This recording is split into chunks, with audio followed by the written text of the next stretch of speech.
Anyway, that felt good. Hey guys, how's it going? MAAN with you from Dubai. Writer, journalist, book enthusiast, movie watcher, gallery visitor, chocolate eater, pop culture fan, annoyed person, and more of the above. So I have just left work and I am really irritated and annoyed. I'm not angry because I sort of half expected this. I thought I couldn't wait till I get home. I would do a video right now and post it as soon as I can to explain to you the reasons as to why I am not offended. I really hate that word offended, but why I am disappointed. I had so many expectations and they have crumpled up and withered in the dry summer heat. I'll start off by telling you a little story. I'm a huge Jumanji fan.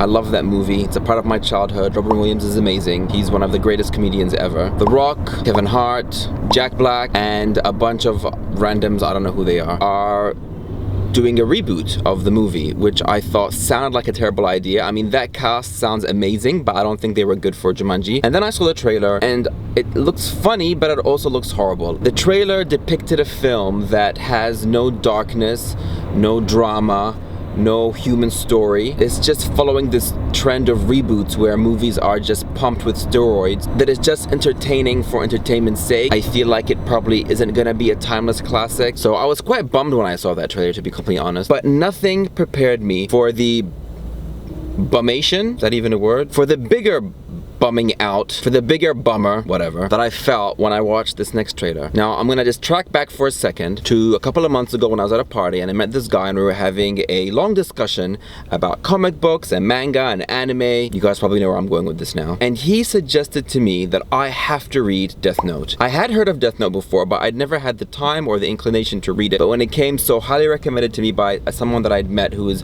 very well versed in this area, I thought I should give it a go. So the next day I was at the bookstore and I bought all 6 volumes in the special black edition, and I was literally hooked from the first page. I got through the first 5 volumes within like 2 weeks. I have 1 left. I was gonna do a separate video about Death Note, but I think, oh my god, that car got really close to us. I will do a different video detailing more about the comic, but I sort of wanted to talk about this issue now. So for those of you who don't know, Death Note is this manga about a young straight A student called Light Yagami. Like I said, he's a straight A student, quite good looking, the girls love him, guys are very impressed by his intelligence and his athletic ability.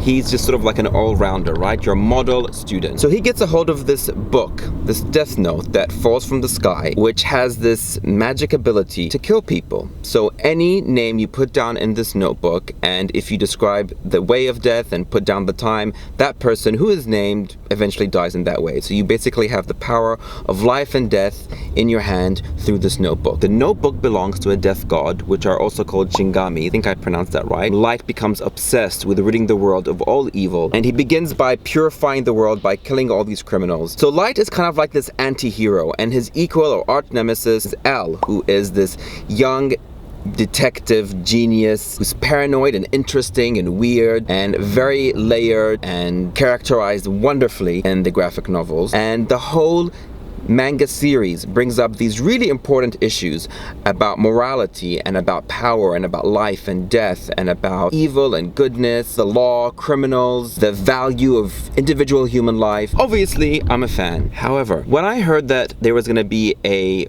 Western movie made based on Death Note, I thought, okay, this could be problematic, another word I really dislike. But I thought, you know what, Netflix is doing this movie, so maybe it's gonna be okay. Just maybe. But I was wrong. So the trailer's out, I've seen it several times, and to say that it is the most horrendous whitewashed thing I've ever seen. It's not even whitewashed, it's bleached. I was literally watching it and I just don't understand why they would do that. I spent like an hour tweeting about it, following the hashtag Death Note Netflix to see the outrage and the criticism and the backlash that's been out there about this horrendous crime against a wonderful story and great art. I've thought really hard and long about why I'm so offended by it, and here's what I came up with. The trailer basically depicts this westernized, weird, Americanized version of the original manga. It's set not in Japan, it's set in Seattle. Nobody is Japanese. Nobody looks or sounds or acts like they're supposed to. The guy who's playing Light is this young actor called Nat Wolff, who I'm sure is a great actor, but he's been stylized in the film or in the trailer to look like an X Factor boy band dropout, or like somebody who is supposed to be Slim Shady's cousin in his movie 8 Mile, or a cast member from the reboot of Beverly Hills 90210. The trailer gives the impression that Light, as a person who's being bullied, and when he gets a hold of Death Note, he decides to rain revenge on bullies and other people who have wronged him, which is the complete opposite idea of what Death Note is all about. And then L, who, like I said, is this introvert, genius, detective kid, in the trailer is shown addressing a bunch of media and journalists, which would never happen in the actual manga. Just kind of felt like a cop-out, to be completely honest with you. The movie version is directed by a guy called Adam Wingard, who apparently did, I think, the sequel to Blair Witch in 2016, which I never saw. And he has been very forthright from the very beginning when it was announced that he was going to do this movie, and after the criticism that he got, that he was going for a fresh approach to the story. If by fresh approach he just means bleaching the whole story out, then I can completely understand. My issue, okay, this is the thing. If you want to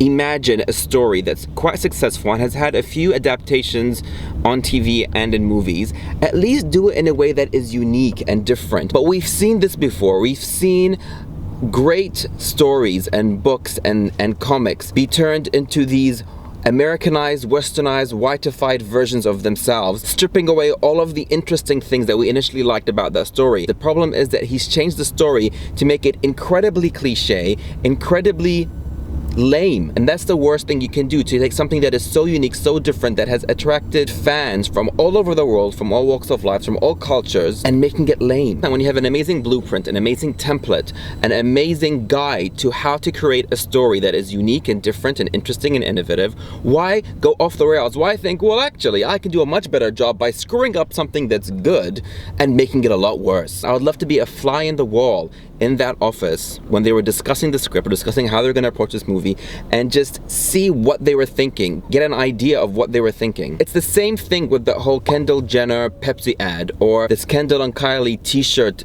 debacle that just recently happened. By the way, I wrote a column about that in today's issue in the paper that I work for, so I'm going to put a link down to that about why I think Kendall and Kylie need a timeout and the need to get educated, because they obviously don't have any reference to real life. And Netflix, actually, I am so disappointed in Netflix. Netflix, who brought us Stranger Things and House of Cards and Sense8 and countless other amazing TV shows and movies and reboots, and then create something like this. In the words of Tyra Banks, I was rooting for you. We were all rooting for you. How dare you? Learn something from this. You go to bed at night, you lay there, and you take responsibility for yourself. Take responsibility for yourself. it just proves the point that whoever made these massive decisions doesn't have their finger on the pulse of what fans of this anime were expecting and wanted. They don't have their finger on the pulse of what people who enjoy movies and enjoy stories want to see. They're hungry for different stories. They're hungry for more diversity in films and in movies and in TV shows. Or they're too scared to think outside or work outside of these parameters that have been placed down on us and in films and in movies and TVs and TV shows for what seems like way too long. The one silver lining everyone is talking about is the depiction of the death god Riku, I can't say his name. He looks pretty cool. His voice sounds very authentic to what I imagined. So I don't know, where do we go from here? I just don't understand why even bother creating this movie and calling it Death Note if it has nothing to do with Death Note. It's not a fresh direction for the movie, Adam Wingard. It's a completely different movie, and I really don't think it's gonna do well. After watching that trailer like 5 times and tweeting about it and messaging my friends who are fans of Death Note, I went back and watched the Jumanji trailer, and I thought, you know what? On second thought, this isn't so bad. Jumanji might just be okay, actually. Okay, I take that back. The original Jumanji is so much better. I love Robin Williams. I love that film. I might do a Robin Williams marathon, actually. Do you guys like my tie?